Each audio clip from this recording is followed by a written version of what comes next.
We all have a very limited notion about fasting. हम सबको लगता है फास्टिंग सिर्फ वेट लॉस के लिए किया जाता है मोस्टली, और फास्टिंग जब हम बात करते हैं तो मोस्टली सभी न्यूट्रिशनिस्ट ज्यादातर इंटरमिटेंट फास्टिंग की ही बात करते हैं, जो एक बहुत ही लिमिटेड नोशन है. Fasting instead, in fact, it is a very highly effective, a simple way which any age group, any body type person can do, even if it can be done by diabetics, जो एक बहुत बड़ा myth है कि diabetics को fasting नहीं करनी चाहिए. And it can prevent and treat and play a very major role in the treatment of neurodegenerative diseases like Parkinsonism, dementia, Alzheimer's. Many cancers can be prevented and treated by using fasting if it is done in proper guidance and done with proper techniques. ठीक है, without wasting any much time, let's start with the presentation we have here.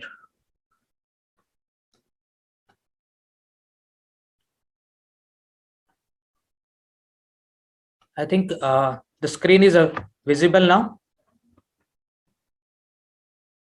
Yeah. Okay. So fasting in Protsan program, we will use fasting as a therapy, not just for losing weight only. ठीक है, तो fasting के बारे में अगर हम जो जानना चाहें, पहले सबसे पहले हमें समझना पड़ेगा ऑटो वॉरबर्ग इफेक्ट को.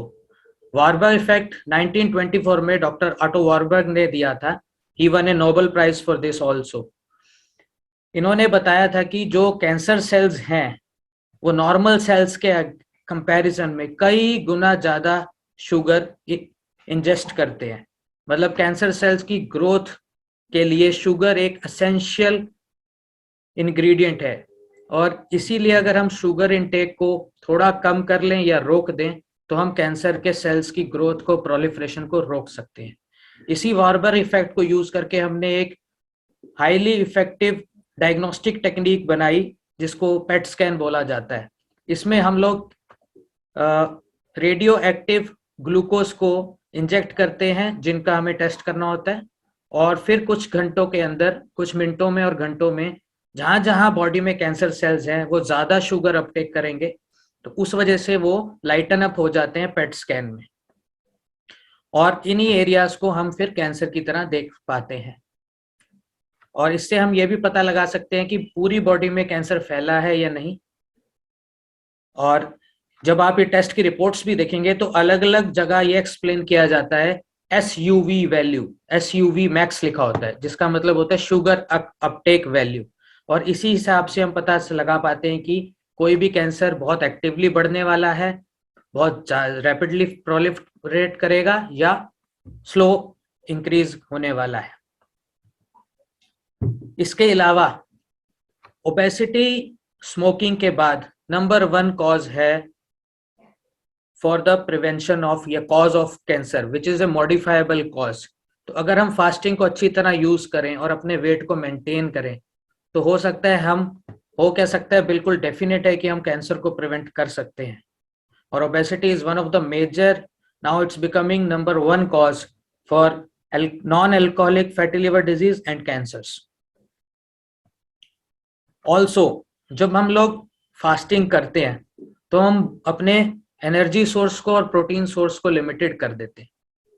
और most of the animal proteins अगर हम बात करें तो वो हाई होते हैं, ऑलमोस्ट 3 to 4 टाइम्स. उसमें मीथियोनिन एक एसेंशियल अमीनो एसिड है, इसकी बहुत जरूरत भी है बॉडी को, मगर इसका एक्सेस होता है एनिमल प्रोटीन्स में, यानी कि डेयरी प्रोडक्ट्स एंड मीट में, एग्स में. और इसीलिए ये इस अमीनो एसिड की रिस्ट्रिक्शन में हम कर दें तो हम कैंसर सेल की ग्रोथ को कम कर सकते हैं. ये प्रूवन फैक्ट है कि मिथियोनिन से कैंसर की ग्रोथ सेल्स रैपिडली प्रोलिफरेट करते हैं.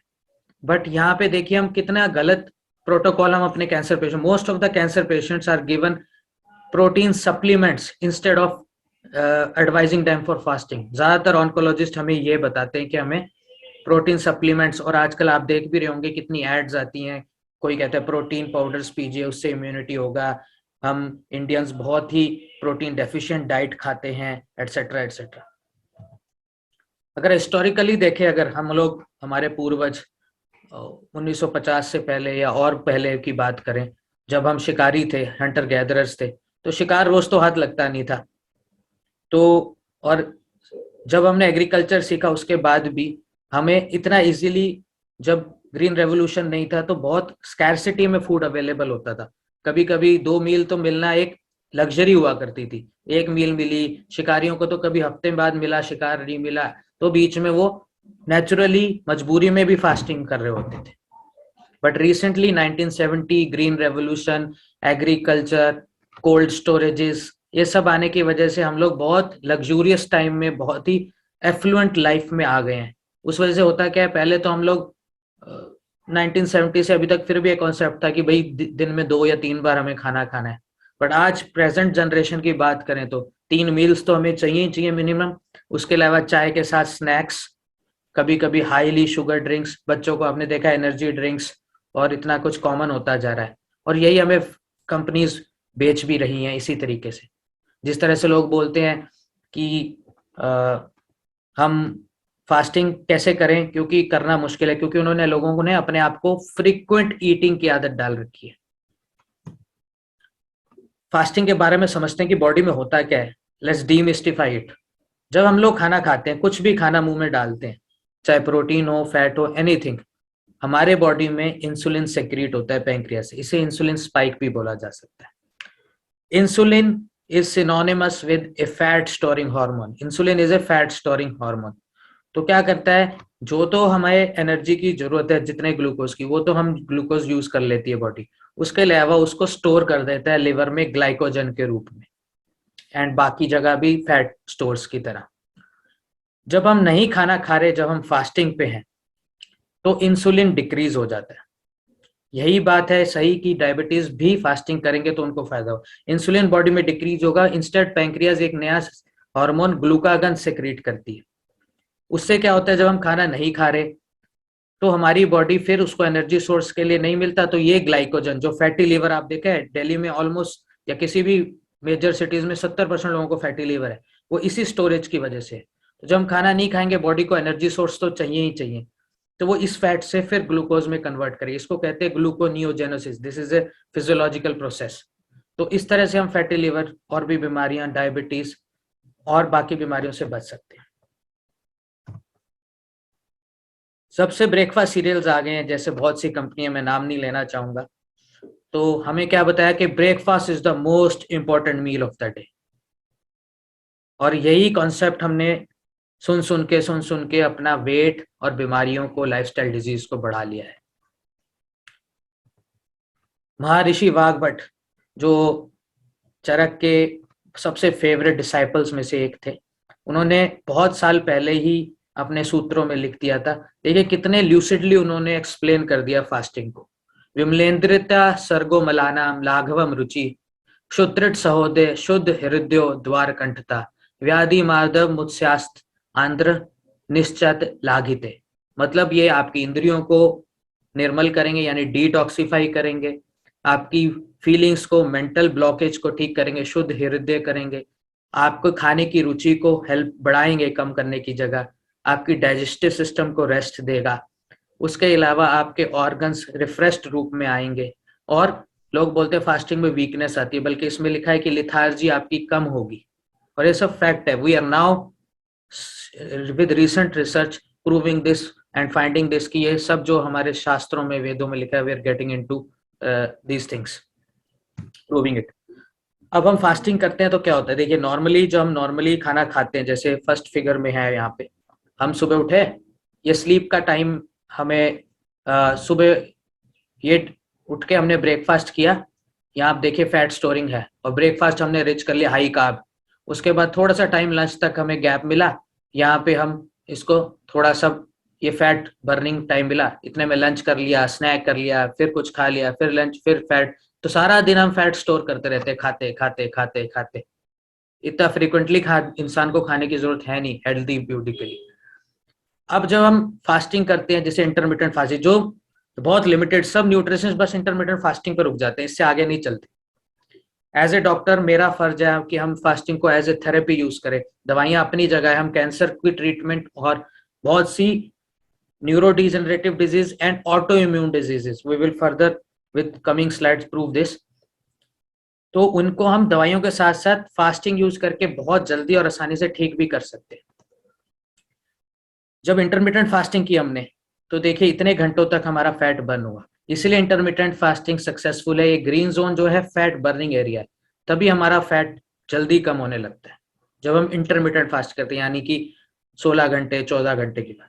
और जब हम लॉन्ग फास्ट करते हैं, लंबा फास्ट करते हैं, देन यू सी आपने खाया ऑलमोस्ट 24 घंटे में एक बार, ये पूरा टाइम आप इंसुलिन कम करके you are burning your fat, you are using that.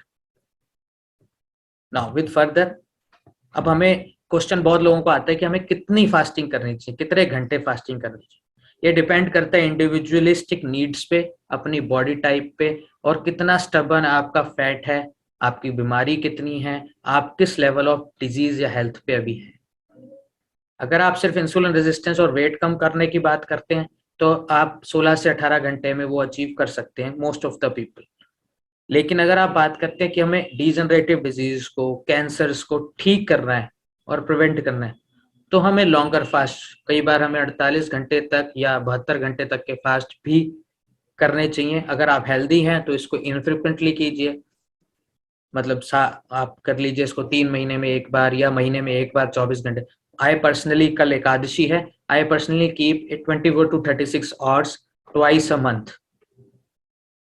शुरू में ये मुश्किल लग सकता है, बट जैसे जैसे हम इसकी प्रैक्टिस करते हैं ये आसान लगने लगता है। अगर आप वेट लॉस आपका गोल है तो आप 16 से 18 घंटे वाली फास्टिंग कीजिए। स्टार्टिंग में आपका ईटिंग विंडो रहना चाहिए 8 घंटे का। फॉर एग्जाम्पल आपने अर्ली डिनर कर लिया, मान लो 7 बजे, तो आप 1 बजे अपना लंच कीजिए। इससे आप इंसुलिन रेजिस्टेंस को कम कर पाएंगे, या आप हफ्ते में 3 दिन 4 दिन या जितना ज्यादा कर सकते हैं। You can take up a challenge कि मैं 30 डेज ऐसे ही करूंगा, तो आप मिनिमम 5 किलो वजन बिना कोई चेंज किए, बिना कोई एक्सरसाइज किए भी अचीव कर सकते हैं, सिर्फ इतना सा चेंज करके। सेकंड, अगर आप हेल्दी हैं, आप मेंटेन करना चाहते हैं कि भाई मैं एक प्रॉपर बॉडी वेट मेंटेन करूं और साथ साथ मैं लॉन्गेविटी यानी अपनी एज, अपने हेल्थ स्पैन, सिर्फ एज नहीं, हेल्थ स्पैन, कितने टाइम में हेल्दी रह सके, अपने एफिशिएंटली अपनी डे टू डे एक्टिविटी और काम को पूरी एफिशिएंसी से, इंटरेस्ट से कर सकूं, तो हमें 16 to 18 आवर्स करना चाहिए। 1 मील ए डे प्लान कहते हैं जिसको। उसके बाद 24 घंटे, और कभी कभी 2 महीने में, 3 महीने में 42 आवर्स या उससे लंबा फास्ट साल में 1 या 2 बार भी कर लेना चाहिए, जो बहुत बेनिफिशियल है। स्पेशली ये आपके डिजीज सेल्स को, इन्फ्लामेटरी सेल्स को, बॉडी में इन्फ्लामेशन को, कैंसर सेल्स को ईट अप करेगा। इसको आगे जाके मैं प्रूव करूंगा अभी नेक्स्ट फ्यू स्लाइड्स में। अगर डीजनरेटिव डिजीजेस, कैंसर और इनसे लड़ना है और एंटी एजिंग फायदे उठाने, तो हमें लंबे फास्ट फ्रीक्वेंटली करने पड़ेंगे। स्पेशली बहुत से नॉन पेशेंट्स हैं, डॉक्यूमेंटेड केसेस हैं, जिन्होंने लॉन्ग टर्म फास्टिंग करके और वीगन डाइट को अपना के बहुत स्टेज 4 तक के कैंसर्स को रिवर्स कर लिया है या ठीक हो गए बिना chemotherapy and radiation. Of course some of them did went for surgeries and removal of their cancers, but उसके बाद उन्होंने सिर्फ ये करके भी अपने को अचीव किया। There are many cases, documented ones, and YouTube पे बहुत से उनके life histories and videos are available. Now long term fasting में क्या होता है कि इसको समझना चाहिए। यहाँ एक टर्म आता है autophagy. Autophagy means self eating. अब होता क्या है, जब हम 16 घंटे के तक जाते हैं, इंसुलिन रिड्यूस होता जाता है, रिड्यूस होता जाता है, जैसे इस ग्राफ में दिखाया है। इंसुलिन कम हुआ, अब बॉडी के जैसे आपका बॉडी टाइप है, जितना आपके पास फैट स्टोर है, जैसे जैसे वो फैट स्टोर यूज हो जाते हैं, ग्लूकोज में कन्वर्ट हो जाते हैं, उसके बाद ट्रिगर इन करता है तकरीबन 16-18 घंटे के बाद या 20 घंटे की विंडो के बाद, the process which triggers is autophagy. इसीलिए लॉन्ग टर्म फास्टिंग में इसका फायदा, जितना लंबा होता जाएगा ऑटोफेगी उतनी बढ़ती जाएगी। इसमें क्या होता है, अब फैट स्टोर्स भी यूज हो गए, अब बॉडी प्रोटीन सोर्स यूज करेगी।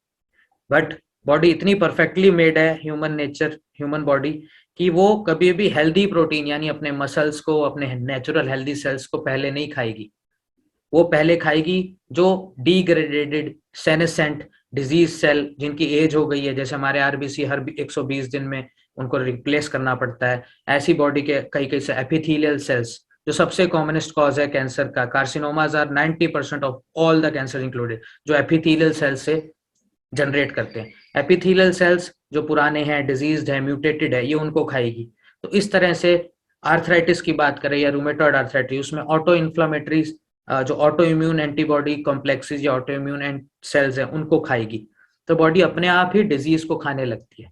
And this is how we achieve, या इतने सारे रिजल्ट मिले हैं कैंसर्स में और बहुत सी और न्यूरो डिजेनरेटिव डिजीज को प्रिवेंट करना। स्पेशली हमारे ब्रेन का जो डिटॉक्सिफिकेशन मैकेनिज्म है ना, ये बहुत पुअर है। हमारी किडनी, हमारा लिवर अपने आप को डिटॉक्सिफाई करते रहते हैं, बट ब्रेन बहुत आसानी से ना डिजनरेट कर पाता है, ना रीजनरेट कर पाता है, ना उसमें से डिटॉक्सिफिकेशन होता है। तो फास्टिंग यूज करके हम न्यूरो डिजेनरेटिव डिजीज को डेफिनेटली बहुत लंबे टर्म तक प्रिवेंट और ट्रीट कर सकते हैं। इसीलिए जिन लोगों को पार्किंसोनिज्म या इस तरह की बीमारी, अल्जाइमर, उनको ये करने की सीख देनी चाहिए या उनको फॉलो करना चाहिए। 2016 में डॉक्टर योशिनोरी ओशुमु को इसी ऑटोफेगी को एक्सप्लेन करने के लिए मेडिसिन एंड फिजियोलॉजी में नोबेल प्राइज दिया गया था। अकॉर्डिंग टू हिम, लाइफ और health is an equilibrium between degradation and regeneration of proteins. तो बॉडी में जैसे जैसे वो प्रोटीन डिग्रेड होते जाएंगे, जो डिजीज्ड प्रोटीन्स हैं, उनकी जगह नए प्रोटीन बनते जाएंगे। तो फास्टिंग इसका बहुत बढ़िया मेथड है, and he has proven with many research papers he published. अब फास्टिंग के बारे में लोगों को बड़े धारणा की बहुत मुश्किल है, हम तो भूखा रह ही नहीं सकते और एटसेट्रा एटसेट्रा। अब आप सोच के देखो, आप ऑलमोस्ट 8 घंटे से 12 घंटे तो कई लोग और भी ज्यादा सोने में ही निकल जाते हैं। तो इतना मुश्किल कुछ नहीं है। थोड़ा सा अर्ली डिनर कर लें आप 6 बजे 7 बजे, और थोड़ा लेट ब्रेकफास्ट या ब्रंच कर लें, तो आप बहुत इजीली स्टार्ट तो कर सकते हैं फैट बर्निंग। और कई लोग बोलते हैं हमारी एज है, हमारे को नी प्रॉब्लम है, हमें इंजरीज हैं, डिसेबिलिटीज हैं, एटसेट्रा एटसेट्रा, तो हम ज्यादा एक्सरसाइज नहीं कर सकते। तो कैलोरी डेफिसिट क्रिएट करने का बहुत सिंपलेस्ट ये तरीका है।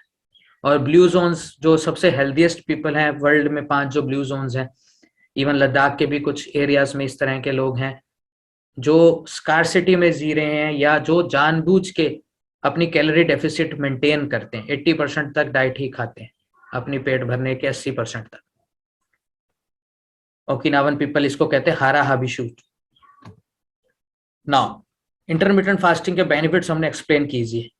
सी कितने सारे बेनिफिट्स हैं, मतलब हम शायद इसको पूरी तरह लिस्ट भी नहीं कर पाएंगे, इतने बेनिफिट्स हैं। वेट लॉस, शुगर कम करना, इंसुलिन रेजिस्टेंस को कम करना, inflammation, auto immune diseases, arthritis, degenerative diseases, risk of Parkinson, cancer, even treatment of cancer, not only prevention, immune functions को improve करना। जब हम बॉडी को इम्यून फंक्शन कैसे, जब हम ऑटोफेगी में जाएंगे, हमारी बॉडी बोलेगी डेड सेल्स खत्म हो गए, they will regenerate their WBCs more. Fat burning को और जल्दी से बढ़ाना। मैकेनिज्म जो हमने समझे वो है इंसुलिन की रेजिस्टेंस को कम करना, जो हमने पता समझा था कि ये सभी डिजीजेस के पीछे का डायरेक्ट और इनडायरेक्ट कारण है, including heart disease, strokes etcetera. And autophagy को ट्रिगर करना, इससे हमारी बॉडी रिसाइकिल होती रहेगी, आप एजिंग को प्रोसेस को पीछे कर देंगे, आप जवान भी दिखने लगेंगे, और आपकी स्किन, हेयर एटसेट्रा सब बेटर क्वालिटी के होते जाएंगे जैसे जैसे हम इसको फॉलो कर रहे हैं। और ऑटोफेगी में ग्रोथ हार्मोन भी सेक्रेट होता है, तो रीजनरेशन का प्रोसेस ग्रेजुअली इंप्रूव होता रहता है। तो जितना रीजनरेशन होगा उतने हमारे एपिथेलियल सेल्स, जैसे आप कैंसर्स की बात करें, कॉमनेस्ट कैंसर वुमेन में है ब्रेस्ट एंड यूट्रस, दोनों ही एपिथेलियल ओरिजिन के कैंसर्स हैं। तो एपिथेलियम सेल्स अगर हमारे हेल्दी होंगे, उनकी जगह नए सेल्स रीजनरेट अच्छे हो जाएंगे, तो हम म्यूटेटेड सेल्स को कम करके फास्टिंग के द्वारा कैंसर्स को ऑटोमेटिकली प्रिवेंट कर सकते हैं। कैंसर एक दिन में ट्यूमर नहीं बनता है, इट इज ए प्रोसेस जो कई सालों में ये सेल्स, म्यूटेटेड सेल्स इकट्ठे होते हैं, and then it goes to formation of या localization of the disease, जो ट्यूमर बनता है।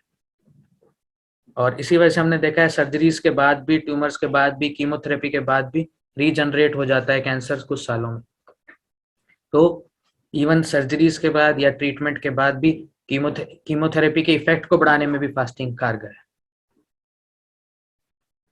This is all the presentation from me.